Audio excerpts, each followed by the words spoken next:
এখন ধরুন আপনি বলবেন, হুজুর আমার বাপ তো অমুসলিম, হতে পারে। বাপ জি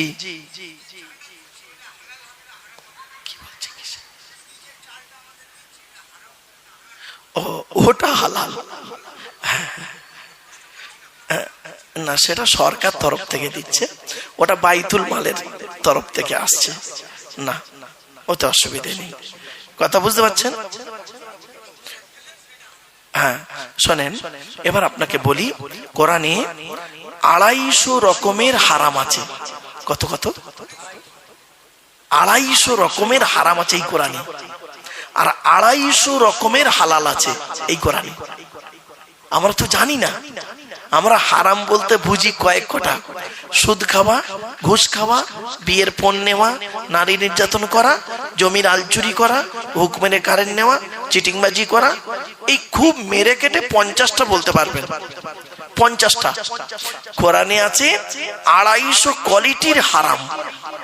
আমি আজকের বেশ কিছু হারাম বলবো আপনাদের। এই দেখেন, আলোচনা করতে করতে বেরিয়ে আসবে। এই দেখবেন, একটা ছোট্ট উদাহরণ দিচ্ছি। আচ্ছা বাপেরা, আপনাদের এখানে চাষ হয় তো? জমিতে চাষ করেন তো আপনারা? হ্যাঁ, ওই দেখেন, ওই একটা হাদিস আল্লাহর নবী বলছেন, হযরত আলী রাদিয়াল্লাহু তাআলা আনহু তরোয়ালের খাপের ভেতর থেকে একটা কাগজ পাওয়া গেল। কাগজে না 4টে জিনিস লেখা ছিল। কটা? 4টে জিনিস। কি কি? 1 নাম্বার, লানাল্লাহু মান যাবাহা লিগাইরিল্লাহ, আল্লাহর গজব পড়বে তাদের উপরে যেটা আল্লাহর নাম ছাড়া অন্যের নামে জবাই করে খাওয়া হবে। কিছু বুঝতে পারছেন না? বুঝতে পারেননি? মানে যখনই যে খাবার খাবেন আল্লাহর নামে জবাই করে খাবেন। কোরআনে কি বলছে দেখি? ফাকুলু উযকুরু ইসমাল্লাহি আলাইহি, তোমরা খাও যেখানে আল্লাহর নাম নেওয়া হয়েছে। আল্লাহর নাম ছাড়া অন্যের নামে যেটা জবে হয়েছে ওটা খাওয়া আপনার চলবে না।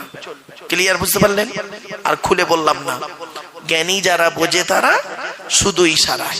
চলো, দ্বিতীয় নম্বরে নবীজি বললেন, ওই সমস্ত লোকেদের প্রতি জাহান্নাম, গজব পড়বে আল্লাহ।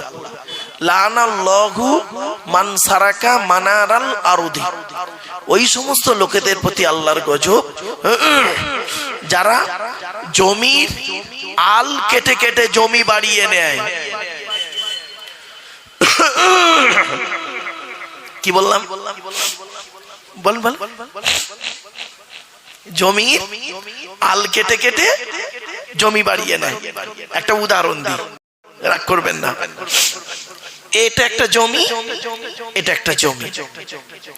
ধরুন এটা আব্দুল গফফার মোল্লার জমি, মুসলমান, আর এটা ধরুন স্বপন কুমার হালদার, হিন্দুর জমি। এটা হলো 921-এর দাগ, এটা 922-এর দাগ। আমার ভাষা বুঝতে পারছেন আপনারা? দলিলে, ম্যাপে বলুন, 32-এর ম্যাপ বলুন আর 66-র ম্যাপ বলুন, ম্যাপে রয়েছে 921 আর 922-এর দাগের মাঝখানে 3 ফুট কি 4 ফুট একটা যাওয়ার রাস্তা আছে, আল আছে। ভাষা বুঝতে পারলেন? আল আছে। এখন আপনি মুসলমান, আপনি করলেন কি, প্রতি বছর চাষ করতে গিয়ে কোদাল দিয়ে আপনি করছেন কি, সেভ করছেন। সেভ করতে করতে করতে করতে করতে করতে করতে করতে স্বপন কুমার হালদার ও সেভ করছে। আপনি একজন ধর্মীয় মানুষ, মুসলমান, গালে দাড়ি মাথায় টুপি, নামাজ পড়ছেন। ও একজন হিন্দু মানুষ, ও ধর্মের কাজ করছে। এখন দুজনে কাটতে কাটতে কাটতে কাটতে না, এও সেভ করে ও সেভ করে। 50 বছর পরে 4 ফুট আলটা 1 ফুটে দাঁড়িয়েছে। কিছু বুঝতে পারলেন আমার ভাষা? 4 ফুট আলটা 1 ফুটে দাঁড়িয়ে গেল। এবার আপনি 2 ফুট নিয়েছেন আর সে ধরো 1 ফুট নিয়েছে, আপনি এই 2 ফুটের জায়গায় যত আপনার ইয়ে হয়েছে, ধান হয়েছে, খেয়েছেন, কি জবাব দেবেন? ওই জায়গা তো আপনার নয়, ওটা তো উভয় পক্ষের মালিকানা যাতায়াতের রাস্তা। কিছু বুঝতে পারছেন হারাম কিরকম হচ্ছে এবার? এজন্য হারাম কিভাবে আমাদের মধ্যে ঢুকছে আপনি বুঝতে পারছেন না। এজন্য অনুরোধ করে আপনাদের বলছি, হালাল খাবার খান, চোখটা সচেতন রাখুন। আমরা সবসময় মনে করি কি জানেন, গালে দাড়ি রাখলে, মাথায় টুপি দিলে, 5 ওয়াক্ত নামাজ পড়লে, মাঝে মাঝে হজ করলে জান্নাতি। না না বাপ, যদি গালে দাড়ি আর মাথায় টুপি হজ করলে জান্নাতি হতো, তাহলে এই কেতাবটার আর পাঠানোর প্রয়োজন ছিল না। আল্লাহ ওই সহিফা একটা পাঠিয়ে দিতেন, সহিফা ছোট একটা চিরকুটে লিখে বলে দিতেন আকাশ থেকে যে তোরা নামাজ পড়বি, রোজা রাখবি, গালে দাড়ি রাখবি আর জামা পরবি, জান্নাতি। না, এই কোরআনে আছে, শুনে নিন, একজন খাঁটি মোমেন হতে গেলে সর্বাধিক 30টা গুণ লাগবে। কটা? 30টা, সর্বাধিক 30টা গুণ, আর সর্বনিম্ন হলো 5টা গুণ। কোরআনে আছে। আর হাদিসে আছে কত? আল ঈমানু বিসউ ওয়া সাবউনা শুবা। ইমানের 70টা শাখা পোশাখা। কত বাপ? 70টা। আপনি কি ভাবছেন পিতামাতার সেবা যত্ন করাও ইমানের অঙ্গ, ফরজ? পিতামাতাকে কষ্ট দেওয়া হারাম। এখন ধরুন আপনি বলবেন, হুজুর আমার বাপ তো অমুসলিম। হতে পারে, আপনি মুসলিম, আমি আমার বাপকে কি করে দেখব? কোরআনে তাও পর্যন্ত বলা আছে, তোমার বাপ যদি অমুসলিম হয়, মা যদি অমুসলিম হয়, তথাপিও বাম্মার সঙ্গে খারাপ ব্যবহার করতে পারবে না। সূরা লোকমান, ওয়াসাহিবুহুমা ফিদ দুনিয়া মারুফা। দুনিয়াতে তাদের সঙ্গে ভালো আচরণ করতে হবে। কিছু বুঝতে পারছেন? আপনি কোন জায়গায় আছেন নিজেকে ভাবুন। এখানে বসে বসে চোখ দুটো বন্ধ হয়ে গেলে আপনাকে জবাব দিতেই হবে। কোনো কনসেশন চলবে না। আপনি দোহাই দেবেন পীর সাহেবের, পীর সাহেব নিজেই টেনশনে থাকবে। আপনি দোহাই দেবেন মৌলানা সাহেবের, মৌলানা সাহেব নিজেই টেনশনে থাকবে। আপনি দোহাই দেবেন ইমাম সাহেব, বক্তা সাহেবের, ও নিজেই টেনশনে আছে। দেখবেন, এই দেখুন, এই মাসটা কি মাস আরবিতে জানেন বাবা? রজব মাস। কি মাস বাপ? রজব মাস। আজকের মনে হয় 21 তারিখ, রজব মাসের 21 তারিখ। এই রজব মাসের 621 খ্রিস্টাব্দে রজব মাসের 27 তারিখে আল্লাহর নবী আল্লাহর সঙ্গে জিব্রাইলের দ্বারায় বোরাকের মাধ্যমে দিদার করেছিলেন, যাকে শবে মেরাজ বলে। নাম শুনেছেন তো বাপ? শবে মেরাজ। চলুন, তার দলিল কোরআনের সূরা বানী ইসরাঈলের প্রথম আয়াত, সুবহানাল্লাযী আসরা বিআবদিহি লাইলাম মিনাল মাসজিদিল হারামি ইলাল মাসজিদিল আকসা। এখন চলুন, মেরাজে গিয়ে নবীজি আল্লাহর সঙ্গে দেখা করলেন, কথোপকথন হলো। এরপরে নবীজি বলছেন, আমাকে জান্নাত আর জাহান্নাম দুটোই দেখানো হয়েছে। এখন চলুন দেখি জান্নাতে নবী কি দেখলেন আর জাহান্নামাই নবী কি দেখলেন। এই দুটোর আলোচনা করলেই আপনার ব্রেনটা পরিষ্কার হয়ে যাবে ইনশাআল্লাহ। চলো, তা আগে কোনটা বলবো বাপ? জান্নাতেরটা আগে বলবো না জাহান্নামেরটা আগে বলবো? আপনারাই বলেন। জাহান্নামেরটা বলি আগে, জান্নাতে সুসংবাদ তো পাবোই, আগে জাহান্নামটাই শুনি। চলো আমার, আচ্ছা এটা কি মা বোনেরা দেখছে নাকি? এইটা ওই যে এটা আমার মা বোনেরা যারা বক্তব্য শুনতে এসেছেন, মায়েরা বোনেরা, আপনারা এই কথাগুলোকে ফলো করুন, খুব গুরুত্বপূর্ণ কথা। মা নবীজি বললেন, আমাকে জাহান্নাম দেখানো হলো। জাহান্নামের 19টা ফেরেশতা আছে। কটা বাপ? এগুলো মনে রাখবেন। জাহান্নামের ফেরেশতা হলো 19 জন। তো 19 জন ফেরেশতা মিলে জাহান্নামের গেটটা খুললো। আমি জাহান্নামের গেটের এপারে আছি। আমি দেখতে পেলাম জাহান্নামের গেটটা খুলতি একদম গেটেই যাদেরকে দেখেছি তারা কারা? যুবক আর যুবতী। এই যুবক ছেলেরা, যুবতী মেয়েরা, ভালো করে শুনে নাও বাপেরা। যুবক আর যুবতীদের আমি দেখতে পেয়েছি প্রথম। তাদের কি অবস্থায় পেলাম? উলঙ্গ অবস্থায়, লজ্জাস্থান থেকে পুঁজ আর রক্ত বেরোচ্ছে। আর তারা কষ্টের কারণে খুব চিৎকার করছে। ওদের কান্না সহ্য করতে পারছি না আমি। তা আমার সঙ্গে ছিল জিবরাইল ফেরেশতা।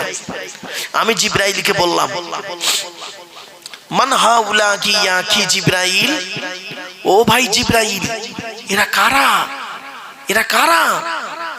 জিবরাইল বললেন, হাউলাই উম্মতুকা ইয়া রাসূলুল্লাহ, এরা হলো আপনার উম্মত। বলে আমার উম্মত?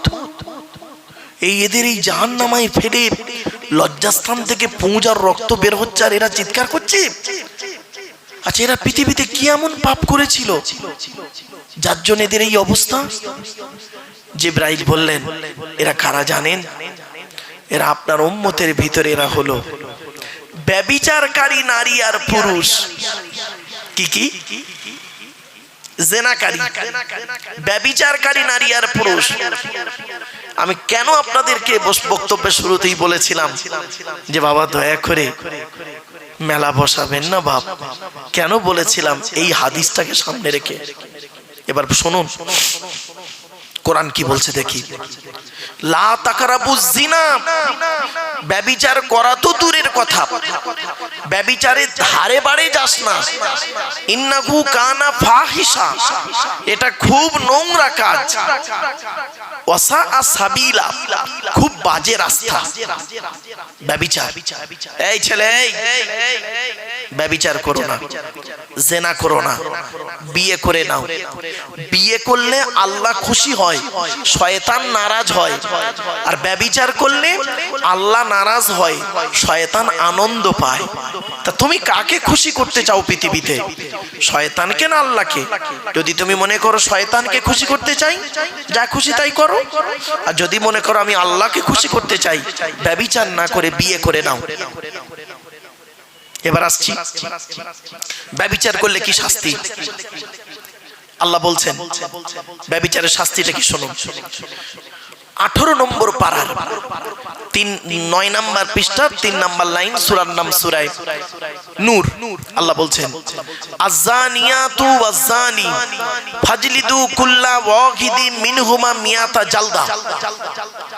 এর বাংলা মানে কি? ব্যভিচারকারী নারী হোক আর পুরুষ হোক, ব্যভিচারকারী নারী হোক আর পুরুষ হোক, কোনো দয়া মায়া চলবে না। No consider, no concession.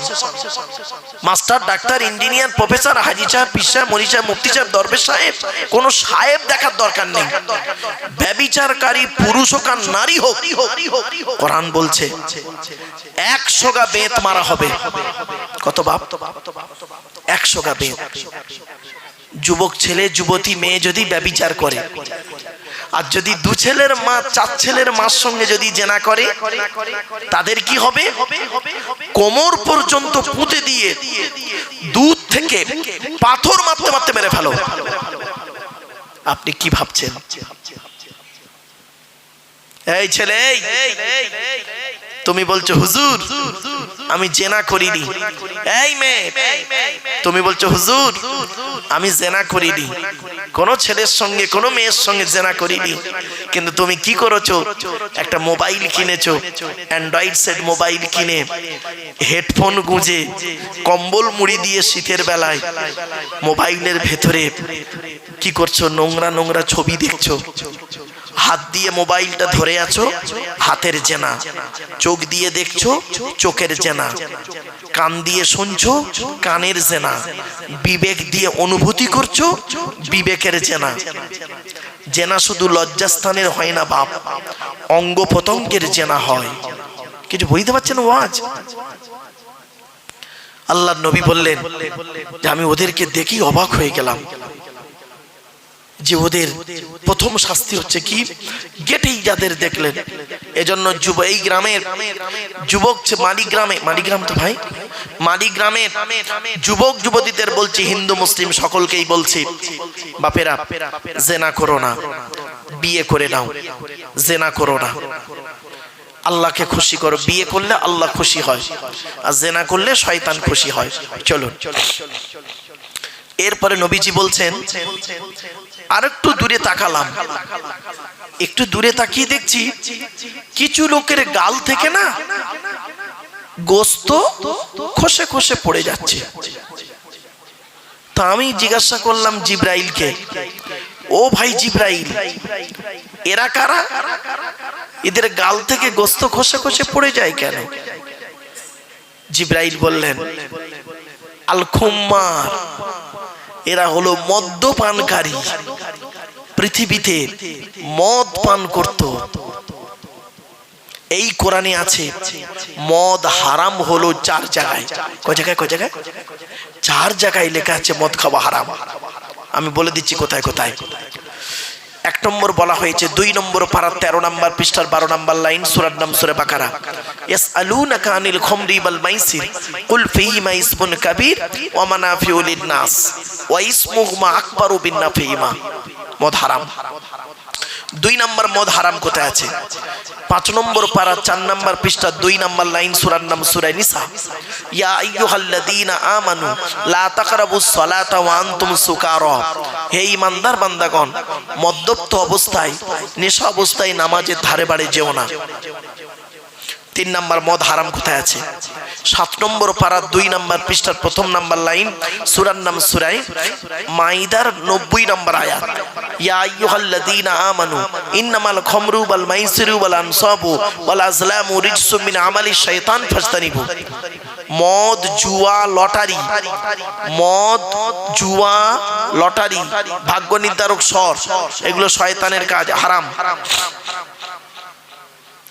এবার আসছি 4 নম্বর, 7 নম্বর পারা 2 নম্বর পৃষ্ঠা 3 নম্বর লাইন, সূরার নাম সূরা মাইদার 91 নম্বর আয়াত। ইন্নামা ইউরিদুশ শাইতানু আন ইউকিয়া বাইনাকুমুল আদাওয়াতা ওয়াল বাগদাআ ফিল খামরি ওয়াল মাইসিরি ওয়া ইয়াসুদ্দাকুম আন যিকরিল্লাহ। নিশ্চয়ই মদ আল্লাহ পাক বলেছেন হারাম তোমাদের জন্য। সুতরাং মদ খোরদের অবস্থা এরকম হবে। এখন পৃথিবীতে কি হতো দেখি, আল্লাহর নবীর জামানায় যেদিন থেকে মদ হারাম হয়েছে, সেই দিন থেকে যে ব্যক্তি মদ পান করত, মাতলামি করত মদ খেয়ে, আল্লাহ রসুলের জামানায় তাকে ধরে 40 গা বেত মারা হতো। কত কত কত 40 গা বেত মারা হতো রসুলের জামানায়। আবু বকর সিদ্দিক রাদিয়াল্লাহু তাআলা আনহুর জামানায় 40 গা বেত মারা হতো মদখুরদের। কিন্তু হযরতে ওমর রাদিয়াল্লাহু তাআলা আনহুর যুগ যখন এলেন, হযরতে ওমর রাদিয়াল্লাহু তাআলা আনহু করলেন কি, 80 থেকে 100 গা বেত মারতেন মদখুরকে। আপনি কি ভাবছেন? দুটো জিনিস দেখলো। 3 নম্বর কি দেখছেন, যেটা বলার উদ্দেশ্য, চমকে যাবেন, শুনুন। 3 নম্বর নবীজি বলছেন, আমি আর একটু দূরে তাকালাম, ওই জিনিসটা থেকে আমার খুব কষ্ট দিল। কি কষ্ট? কি দেখেছেন? এগুলো দেখে তো কষ্ট পেয়েছি, ওই জিনিসটা থেকে আরো কষ্ট পেয়েছি। কি? নবীজি বলছেন জাহান্নামের ভিতর তাকিয়ে একটু দূরে তাকিয়ে দেখি কিছু লোকের ফেরেশতারা জীবগুলো টেনে ধরে আগুনের কাঁচি দিয়ে কাটছে। জীবটা টেনে ধরে আগুনের কাঁচি দিয়ে কাটছে, আর তারা খুব চিৎকার করছে, কষ্ট হচ্ছে, চিৎকার করছে। নবীজি বললেন, আমি জিবরাইলকে জিজ্ঞাসা করলাম, মানা হাউলা গিয়া কি জিবরাইল, ও ভাই জিবরাইল, এরা কারা? ফেরেশতারা আগুনের কাছে দিয়ে জীবগুলো কাটে কেন? জিবরাইল বললেন, হাউলাই উম্মাতুকা ইয়া রাসূলুল্লাহ, এরা হলো আপনার উম্মত। আল্লাহর নবী চোখ থেকে পানি পড়ে গেল। রাসূলুল্লাহ বললেন, আমার উম্মতরা কেন এই রকম অবস্থায় আছে জানতে পারি? তখন জিবরাইল বললেন, ইয়া রাসূলুল্লাহ, আপনি কি জানেন আপনার উম্মতের ভিতরে এরা কোন শ্রেণীর উম্মত? বলছে কোন শ্রেণীর?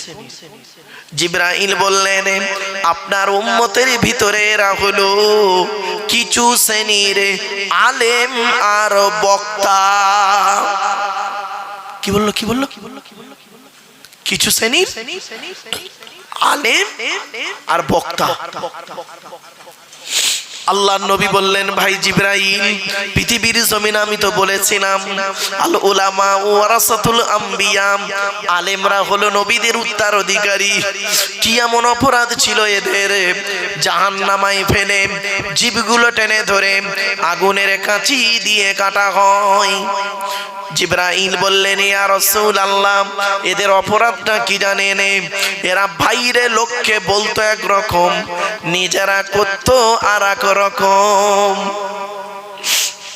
আমি আব্দুল্লাহ গিল মারুফ আমারে দাওয়াত দিয়েছেন, আমি আপনাদের কাছে এসে বলে গেলাম আপনারা 5 ওয়াক্ত নামাজ পড়বেন, রোজা রাখবেন, হজ করবেন, যাকাত দেবেন, স্ত্রীর হক আদায় করবেন, পিতামাতার সেবা যত্ন করবেন, ভাই ভাই মিলেমিশে চলবেন, প্রতিবেশীর উপকার করবেন, হারামকে বর্জন করবেন, হালালকে গ্রহণ করবেন। আর আমার পেছনে গিয়ে দেখবেন আমি নিজেই 5 ওয়াক্ত নামাজ পড়ি না। আল্লাহর কোরআন জানিয়ে দিলেন, ইয়া আইয়ুহাল্লাযীনা আমানু লিমা তাকুলুনা মা লা তাফআলুন কাবুরা মাকতান ইনদাল্লাহ আও তাকুলু মা লা তাফআলুন। 28 নম্বর পারা 10 নম্বর পৃষ্ঠার 12 নম্বর লাইন, সূরার নাম সূরা সফের 2-3 নম্বর আয়াত। হে ঈমানদার বান্দাগণ, তোমরা ওগুলি কেন বলো যেগুলি তোমরা নিজেরা করো না? কাবুরা মাকতান ইনদাল্লাহ, আল্লাহর কাছে অপছন্দনীয় জিনিস ওই সমস্ত। আনতাকুলু, তোমরা লোককে বলে বলে বেড়াও, মা লা তাফআলুন, যেগুলি তোমরা নিজেরা করো না। কি বুঝলেন? আপনারা তো অনেক সুখে আছেন, আপনাদের হিসাব কম গো বাপ, আপনাদের হিসাব কম। ধরবে তো আমাদের। আপনাকে কি কি জিজ্ঞাসা করবে আল্লাহ কিয়ামতের মাঠে? এদিকে তুই ঈমান এনেছিলিস আমি আল্লাহ সৃষ্টিকর্তা, আমাকে বিশ্বাস করতি? তা আপনি কি বলবেন? হ্যাঁ, এটা বিশ্বাস করতাম, আপনি একক, কুল হুয়াল্লাহু আহাদ, এটা জানতাম। আমার নবী মুহাম্মদ সাল্লাল্লাহু আলাইহি ওয়াসাল্লামকে বিশ্বাস করেছিলিস? হ্যাঁ, এটাও বিশ্বাস করতাম, আখিরি নবী মুহাম্মদ সাল্লাল্লাহু আলাইহি ওয়াসাল্লাম। আমার মনোনীত ধর্ম ইসলাম, এটা বিশ্বাস করতি? হ্যাঁ, এটাও আমি বিশ্বাস করতাম। আমার নাম আব্দুল গফফার মোল্লা। বুঝতে পারছেন না ভাষা? তা নামাজ পড়েছিলিস?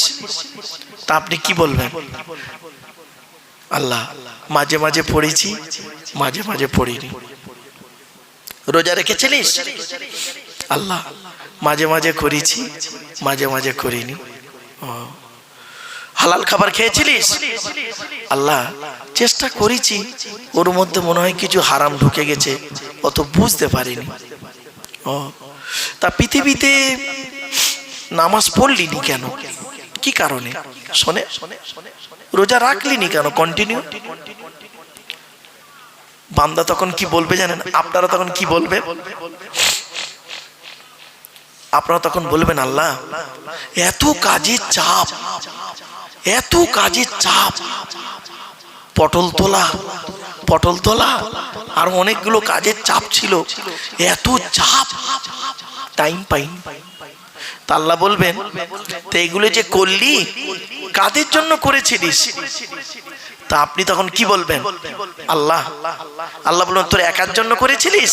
তা আপনি কি বলবেন? না আল্লাহ, আমার একার জন্য আমি কিছু করিনি, ওই বউ, ছেলে, মেয়ে, বাপ, মা, ভাই, বোন, ওদের মুখে অন্ন জোগানোর জন্য আমার এই দশা।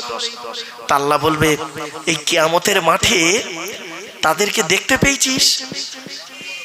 শোনেন, আল্লাহ বলবেন কিয়ামতের মাঠে তাদেরকে দেখতে পেয়েছিস যাদের জন্য এত কিছু করলি, নামাজ কাজা করলি, রোজা ছেড়ে দিলি, তা তাদেরকে দেখতে পেয়েছিস কিয়ামতের মাঠে? কি বলবে জানেন? আপনারা কি বলবেন? আল্লাহ দেখতে তো পেয়েছিল, চিটিং বাস, সব কটা বেঈমান, সব কটা বেঈমান। কেন? কার দেখতে পেলি? তখন বান্দা বলবে জন্মদাতা বাপটাকে দেখতে পেয়েছি, তো পেটে ধরা মাটার দেখতে পেয়েছি, আর দেখেই আমার দিকে সরে চলে গেল, আমার দিকে আর তাকায়নি। তার তোর বাম্মা তোর দিকে তাকালো না কিয়ামতের মাঠে। আচ্ছা, তোদের এই মালিগ্রামে জলসায় আমার এক বান্দা আব্দুল্লাহ কিল মারুফকে পাঠিয়েছিল। ও তোদের ওখানে স্টেজে উঠে আমার এই কোরআনের এই আয়াতটা তোদের কোনোদিন বলেনি? কোনটা আল্লাহ? খেয়াল করে দেখতো। আল্লাহ বলবেন আমার কথাটা বলেনি যে বাম্মা কিয়ামতের মাঠে সরে পালাবে? বলেনি? ও তখন চুপ করে থাকবে। বলেছিল? আল্লাহ বলবে খেয়াল করে দেখতো। আল্লাহ বলছেন ইয়া আইয়ুহান নাসু তাকু রাব্বাকুম ওয়াখশাউ ইয়াওমান লা ইয়াজজি ওয়ালিদুন আও ওয়ালাদিহি ওয়ালা মাউলুদুন হুয়া জাযিন আও ওয়ালিদিহি শাইয়্যা ইন্না ওয়া'দাল্লাহি হাক্কুন ফালা তাগুররান্নাকুমুল হায়াতুদ দুনিয়া ওয়ালা ইয়াগুররান্নাকুম বিল্লাহিল গরুর। 21 নম্বর পারা 13 নম্বর পৃষ্ঠার 11 নম্বর লাইন, সূরার নাম সূরা লোকমানের 33 নম্বর আয়াত। আল্লাহ বলছেন হে মানব জাতি, সেই দিনের ভয় তোরা কর যেদিন তোর বাপ ছেলের কোনো উপকার করতে পারবে না। আল্লাহ বলবে এই কথাটা তোর বলেনি? ও তখন কি আপনারা কি বলবেন? হ্যাঁ আল্লাহ বলেছিল। তা তুই আগেতে সাবধান হোসনি? কি করব আল্লাহ। আচ্ছা, আর কার দেখতে পেলি? আল্লাহ ভাই বোনকে দেখতে পেলাম। তারা কোথায় গেল? চিটিং বা বেঈমান। ওই ভাই বোনগুলো আমার দেখে, আমার এই অবস্থা দেখে পালিয়ে গেল। ও ভাই বোন তোর পাশে দাঁড়ালো না কিয়ামতের মাঠে। আর কে পালালো? আর কি গেল? ছেলে মেয়ে যার জন্য এত কিছু করলি, ছেলের ভবিষ্যৎ করছিলিস, মেয়ের ভবিষ্যৎ করছিলিস, ছেলে মেয়েগুলো কোথায় গেল? আল্লাহ ওদেরও দেখেছিলাম তো, আমার এই করুণ দৃশ্য থেকে সরে পেরিয়েছে। ও আচ্ছা, বউটার খবর কি তোর? বইয়ের জন্য তো 2 নম্বরই এদিক ওদিক অনেক কিছু করলি, সেটার খবর কি? তার দেখতে পেয়েছিস? হ্যাঁ আল্লাহ ওরা তো দেখতে পেয়েছিলাম প্রথমে, ও তো মুখ ঘুরিয়ে নিয়েছিল, তারপরে যখন দেখতে গেলাম সরে পালালো, চিনতে পারেনি। আল্লাহ বলবে কেন? তোকে পৃথিবীতে বলেনি? কোরআনের এই আয়াতটা তোকে শোনায়নি কেউ? কোন আয়াতটা আল্লাহ? আল্লাহ বলবেন ইয়াউমা ইয়াফিরুল মারউ মিন আখিহি ওয়া উম্মিহি ওয়া আবিহি ওয়া সাহিবাতিহি ওয়া বানি লিকুল্লি মিরিম মিনহুম ইয়াউমা ইযিন শানুন ইউগনি। 30 নম্বর পারায় আল্লাহ বলছে সেই দিনের ভয় তোরা কর যেদিন স্বামী তার স্ত্রী থেকে সরে পড়বে, স্ত্রী স্বামী থেকে সরে পড়বে, ভাই তার বোন থেকে সরে পড়বে, বোন তার ভাই থেকে সরে পড়বে, ছেলে মেয়ে থেকে বাম্মা থেকে সরে পড়বে, এমনকি বন্ধু বান্ধব সব তোর থেকে চলে যাবে, একাকী জীবন যাপন। সেই দিন প্রত্যেকেই বলবে আল্লাহ আমার কি হবে, আমার কি হবে। এই কথা তোর বলেনি? তখন আপনারা কি বলবেন? হ্যাঁ আল্লাহ বলেছিল। তা সাবধান হোসনি? সাবধান হোসনি কেন? বউকে খুব ভালোবাসতি না? বইয়ের জন্য একজনকে মার্ডার করেছিলিস না? ছেলে মেয়ের জন্য 2 নম্বরে ইনকাম করেছিলিস না, ওই বউ তোর আপন, ওই ছেলে মেয়ে তোর আপন। ও তখন বলবে, আপনারা কি বলবেন? হ্যাঁ, আল্লাহ আপন নয়। আল্লাহ বলবে, বোকা কোথাকারে, কিয়ামতের মাঠে আমি পৃথিবীতে কোরআন পাঠিয়েছিলাম, আর এই কোরআনেই তো বলে দিয়েছিলাম বউ ছেলে মেয়ে তোর আপন নয়। চলুন আয়াত দিচ্ছি। ইয়া আইয়ুহাল্লাযীনা আমানু ইন্না মিন আযওয়াজিকুম ওয়া আওলাদিকুম আদুওয়ান লাকুম ফাহযারুহুম। 28 নম্বর পারা 16 নম্বর পৃষ্ঠার 10 নম্বর লাইন, সূরার নাম সূরা তাগাবুনের 14 নম্বর আয়াত। হে ঈমানদার বান্দাগণ, তোদের অনেক স্ত্রী আছে তোদের দুশমন, সব বউ স্বামীর দুশমন নয়। ঠিক না বেঠিক? আল্লাহ বলছেন অনেক স্ত্রী আছে তোদের দুশমন, অনেক ছেলে মেয়ে আছে তোদের দুশমন, খবরদার তাদের থেকে দূরে সরে থাক। অনেক স্ত্রী আছে স্বামী থাকতে অন্য ছেলের সঙ্গে সম্পর্ক করে স্বামীকে বিষ খাইয়ে মেরে দিয়েছে, মার্ডার করে দিয়েছে। ঠিক না বেটি? আবার অনেক ছেলে আছে সম্পত্তির লোভে বাপকে মার্ডার করে দিয়েছে। অনেক বাপ আছে ছেলেকে চেয়ারের লোভে ছেলেকে মেরে দিয়েছে। ইতিহাস। আল্লাহ বলবে এগুলো বলেনি? তখন ও বলবে, আল্লাহ বলেছিলে তো, অতটা গুরুত্ব দিতাম না। বউ আমাকে ভালোবাসতো, সেই বউ আমাকে এরম করতে পারে? আমার ছেলেকে এত ভালোবাসতাম, সেই ছেলে এরম করতে পারে? আল্লাহ বলবে, বোকা কোথাকারে, তোর আপন বলে কেউ ছিল? হ্যাঁ, মায়ের পেট থেকে যখন এলি সাথে কে এসছিল? আল্লাহ, কেউ আসেনি, একা এসছিলিস। পৃথিবীতে তোকে দাঁড় করিয়েছে কে? আল্লাহ আপনিই করেছেন। নিজের পায়ে হেঁটেছি। কথা বলিয়েছে কে?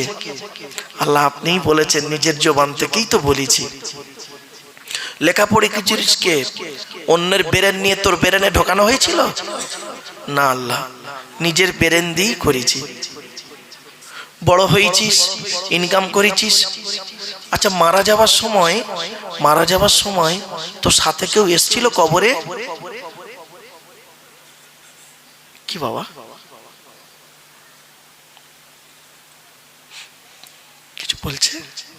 আচ্ছা বাবা, ও বাবা, এই আলোচনা শোনার লোকের অভাব গো বাপ, খুব অভাব। তবে আমার কপাল খুব ভালো। আচ্ছা বাপেরা, আমার কথা আপনারা বুঝতে পারছেন? বাপ বুঝতে পারছেন? পরিষ্কার বুঝতে পারছেন তো? একদম পরিষ্কার বুঝে নেন। ওয়াজটা হচ্ছে এই রকম। আল্লাহ বলবেন, তা তোকে কেউ বলেনি বইয়ের পাল্লায় পড়ে, টাকা পয়সার পাল্লায় পড়ে, ছেলে মেয়ের পাল্লায় পড়ে আমার নামাজ রোজা ভুলে গেলি কেন? পৃথিবীতে কোনো বক্তা তোকে বলেনি? আল্লাহ বলেছিল? আল্লাহ বলবে, হ্যাঁ রে বোকা কোথাকারে, তো বলেছিল, তো খেয়াল নেই। আল্লাহ বলবে, শুনবি? ইয়া আইয়ুহাল্লাযীনা আমানু লা তুলহিকুম আমওয়ালুকুম ওয়ালা আওলাদুকুম আন যিকিরিল্লাহ ওয়া মান ইয়াফআলু যালিকা ফাউলাইকা হুমুল খাসিরুন। সূরা মুনাফিকুন 28 নম্বর পারা। হে ঈমানদার বান্দাগণ, স্ত্রীর পাল্লায় পড়ে, ছেলে মেয়ের পাল্লায় পড়ে, ব্যবসা বাণিজ্যর পাল্লায় পড়ে আমার ইবাদত থেকে ভুলে যাস না। আমার ইবাদত থেকে মুখটা ফিরিয়ে নিস না। আমার ইবাদত যেন তোদেরকে, ওই স্ত্রী ছেলে মেয়ে সম্পদ যেন তোকে ইবাদত থেকে ভুলিয়ে যেন না দেয়। যদি এইরকম কারবার তোরা করেছিস, বইয়ের পাল্লায় পড়ে, ছেলে মেয়ের পাল্লায় পড়ে, স্বামীর পাল্লায় পড়ে, সম্পদের পাল্লায় পড়ে, ধন সম্পদের পাল্লায় পড়ে যদি তুই আমার ইবাদত থেকে ভুলে থাকিস, আমি বলিনি অমাইয়া ফাআলু যালিকা, যারা এই কাজে লিপ্ত হয়ে যাবে, ফাউলাইকা হুমুল খাসিরুন, তারাই পৃথিবীতে ক্ষতিগ্রস্ত, কিয়ামতের মাঠেও জাহান্নাম। আপনার সাথে কে এলো? কে এলো আর কে গেল? আপন বলে কেউ নেই। পৃথিবীর মায়ায় বউকে ভালোবাসতে হয়, পৃথিবীর মায়ায় ছেলে মেয়েকে ভালোবাসতে হয়। আমার একটা কথা বলি বাপ, আমার সেজ চাচা, এটা পারিবারিক কথা, তবু শিক্ষণীয় কথা তো, সেই জন্য বলছি বাবা। উনি একজন MA পাস মানুষ, অফিসার লোক ছিলেন। তা আমাকে বলছে, আব্বা, উনি মারা গেছেন, আব্বা মানুষ মরে গেলে মাটি দেয় কেন? আমি বলি, বাবা মানুষ মরে গেলে মাটি দেয় কেন বলো? তা আমি নতুন নতুন তখন পাস করেছি, বুঝতে পারিনি, শিক্ষিত মানুষ তো। তো হচ্ছে মাটি দেয়, ইসলাম ধর্মে নিয়ম অনুযায়ী মাটি দেয়, আর হিন্দু ধর্মের নিয়ম অনুযায়ী পুড়িয়ে দেয়। কারণটা কি? আমার তো জানা নেই। ওই যে বোকা, পচে দুর্গন্ধ বেরোবে, সহ্য করতে পারবে না, তাই ঢুকিয়ে দেয়। কিছু বুঝতে পারলেন কথাটা না? বুঝতে পারেন? পচে দুর্গন্ধ বেরোবে, এরা সহ্য করতে পারবে না, তাই ঢুকিয়ে দেয় আর পুড়িয়ে দেয়। আমি মরে গেলে তুমি কি আমাকে 1 বছর রাখতে পারবে? বললাম না। কেন? মানুষের দুর্গন্ধ হলো সব থেকে, পৃথিবীতে মানুষ পচা গন্ধ হলো মারাত্মক গন্ধ। বাপেরা কোনদিন ওই ইয়েতে ঢুকেছেন, মরি ঘরে? লাশ যে ঘরে থাকে, পোস্টমর্টম হয়, দেখবেন আগে, এখন তো একটু ভালো মতো হয়েছে, আজ থেকে 35 বছর আগের কথা বলছি, একটা ঘরে ডোমেরা যায়, লাশের পর লাশ পড়ে আছে, পচে দুর্গন্ধ, ওর ভেতর থেকে নিজের লাশটাকে খুঁজে বের করতে হয়, ঠিক না বেটি? একবার যে মরি ঘরে ঢুকবে, 3 দিন তার খাওয়া বন্ধ হয়ে যাবে। কি ভাবলেন? মানুষের পচা এত গন্ধ। তো এই জন্য আমার বলার উদ্দেশ্যটা কি, এমন দেহ আপনি পৃথিবীতে করে যান, এমন দেহ পৃথিবীতে করে যান, মরণের পরে মাটি খেতে পারবে না, পচবে না, এমন দেহ করে যান। এখানে বসে বসে আজকের প্রতিজ্ঞা করুন, এমন দেহ যেন আমি করে যেতে পারি, মাটি দেবার পরেও মাটি খাবে না। কয়েক কটা দেহ কি কি শুনে নিন। 1 নাম্বার, নবীদের দেহ মোবারক মাটি খেতে পারে না, জোরে বলুন। 2 নাম্বার, শহীদানদের দেহ মাটি চাপা দিলে মাটিতে পচে না, খায় না। 3 নাম্বার, মোকাম্মাল কোরআনী হাফেজের দেহ, মোকাম্মাল কোরআনী হাফেজের দেহ মাটি খেতে পারে না, টাটকা থাকে। 4 নাম্বার, হাক্কানি আলেমের দেহ মাটি খেতে পারে না, টাটকা থাকে। 5 নাম্বার, মুয়াজ্জিনের দেহ, 12 বছর যদি কেউ নিঃস্বার্থভাবে আজান দেয়, ওই দেহ মাটি খেতে পারে না, টাটকা থাকে। তাহলে আমরা তো এই 5টার একটাও তো হতে পারিনি, তাহলে আমরা বাদ হয়ে যাব। একটা লাইন আছে, বলবো? বলবো, বলুন। হালাল খানেওয়ালা মানুষেরই দেহ মোবারক, হালাল খানেওয়ালা মানুষের দেহ মোবারক মাটি খেতে পারে না। হ্যাঁ বাবা, অন্তত কিছু পারি আর না পারি, হালাল খাবারটা তো খেতে পারবো। এজন্য আমি বারে বারে কথাটা কেন বলছি, চোখ দুটো বন্ধ হয়ে গেলে বুঝবেন। আপনি আজকের মানুষকে ঠকিয়ে ব্যবসা করছেন, আপনি মানুষকে ঠকাচ্ছেন। মনে রাখবেন, আপনি মানুষকে ঠকালেন না, আপনি যাকে ঠকালেন মনে করেছেন ও ঠকে গেল, আমি জিতে গেলাম, না, অরিজিনালি আপনি নিজেই ঠকলেন। আপনি কি ভাবছেন আল্লাহ ছাড় দেয়? আচ্ছা আচ্ছা, আল্লাহ ছাড় দেয়, ছেড়ে দেয় না। কি বললাম বাবা, একটু বলেন।